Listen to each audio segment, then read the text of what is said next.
Saat ada tegangan maka si as ini berubah menjadi magnet. Saat kita lepas dia akan jatuh.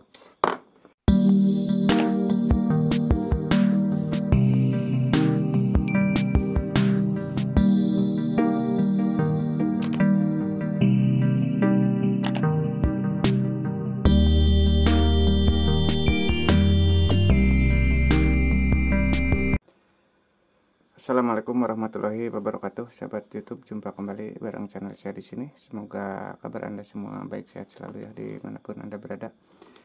Di video kali ini saya coba menerangkan menurut sepengetahuan saya tentang perbedaan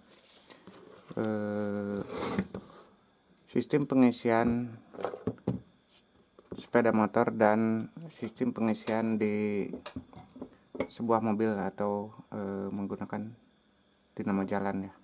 Perbedaan sistem pengisian sepeda motor antara lain, sahabat, sistem sepeda motor ini tidak memiliki lilitan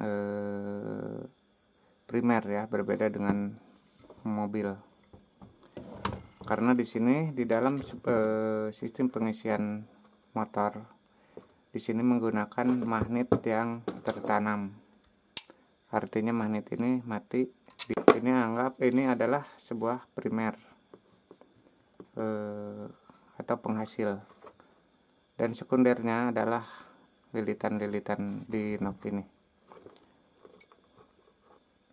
seperti ini, sahabat. Dan jika dilihat ke dalam skema rata-rata atau tipe lama seperti ini memiliki 4 atau 6 knob, dimana lilitan pertama dan lilitan terakhir itu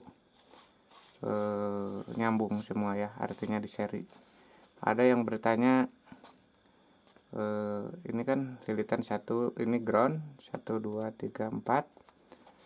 Di titik 4 ini ada output buat ke lampu, ditambah 2 lilitan ada output buat ke charger atau ke pengisian ya.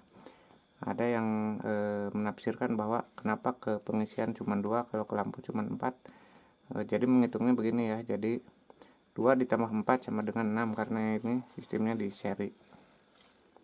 Jadi pengisian lebih tinggi daripada lampu. Kelemahan pada sistem ini, sahabat, dimana ketika RPM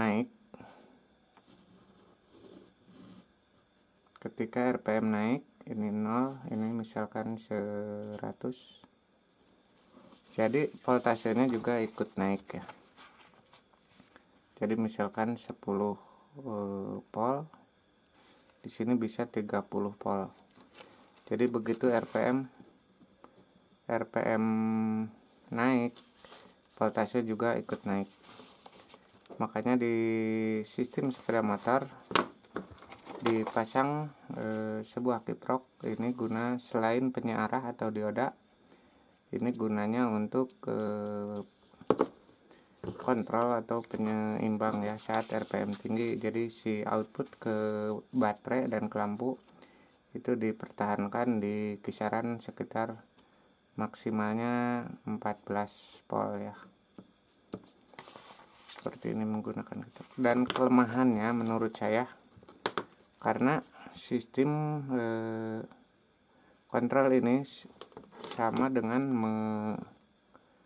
mengonsletkan. Jadi ketika di RPM tinggi maka di sini akan ada beban yang terhambat.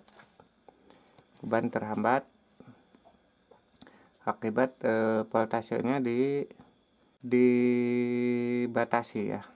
Akibat voltasenya dibatasi dan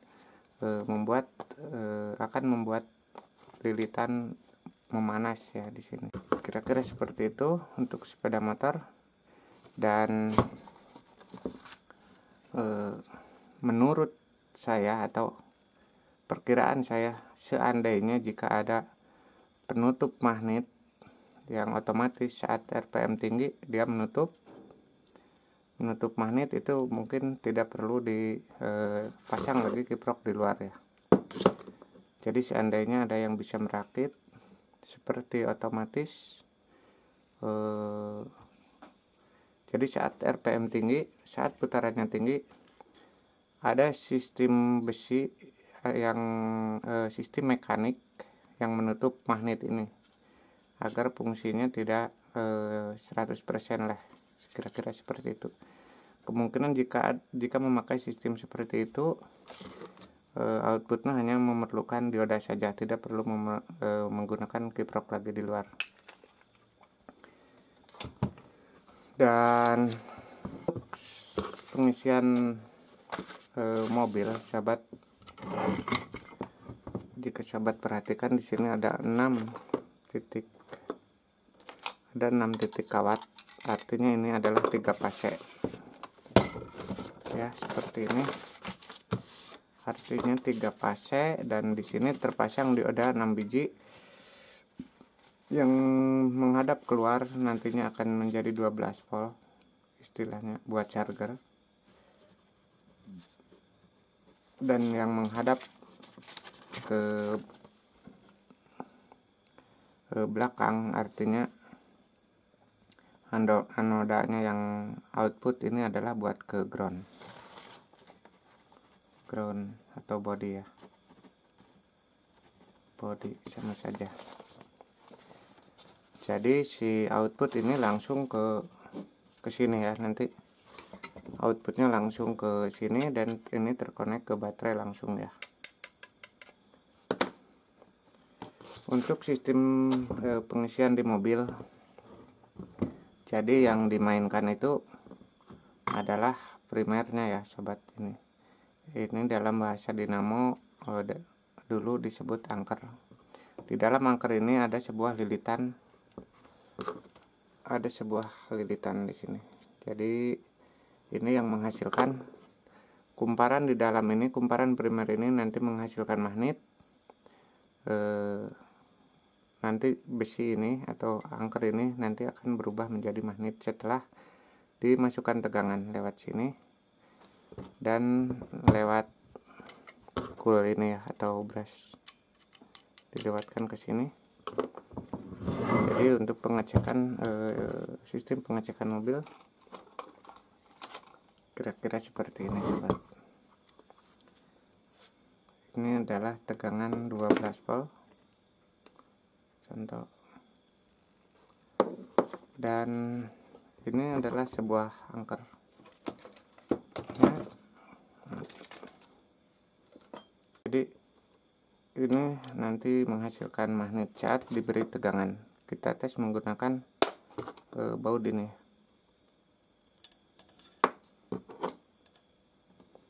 Saat ada tegangan maka si as ini berubah menjadi magnet. Saat kita lepas dia akan jatuh. Makanya untuk pengetesan pertama sistem pengisian mobil saat dikontakkan, setelah dikontakkan ini bisa dites oleh sahabat menggunakan kunci. Jika ada magnetnya berarti pengisiannya masih berfungsi, dan ketika kunci dikontakkan ini tidak ada magnet, maka pengisiannya dipastikan tidak berfungsi ya sobat. Jadi besar kecilnya primer atau magnet yang terdapat di sini ini untuk mobil-mobil tipe lama yang menggunakan cathode di setel ya. Untuk mobil yang tipe sekarang yang menggunakan IC ya, jadi IC-nya dipasang di brush ini.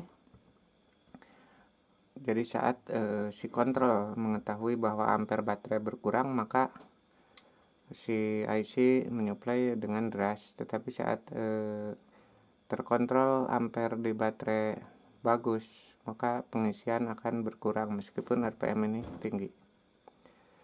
Kira-kira seperti itu sobat. Tadinya saya akan lanjut ke eksperimen saya merubah sistem cathode. Ini kan masih sistem cathode. Saya akan bereksperimen menggunakan modul konverter, tapi mungkin videonya akan terlalu panjang. Mungkin sekian saja, saya lanjut di lain waktu. Mohon maaf bila ada salah kata, silahkan bertanya bila ada yang belum jelas. Mohon maaf atas segala kekurangan. Terima kasih bagi yang sudah menyaksikan video ini. Sampai berjumpa di video berikutnya ya. Wassalam.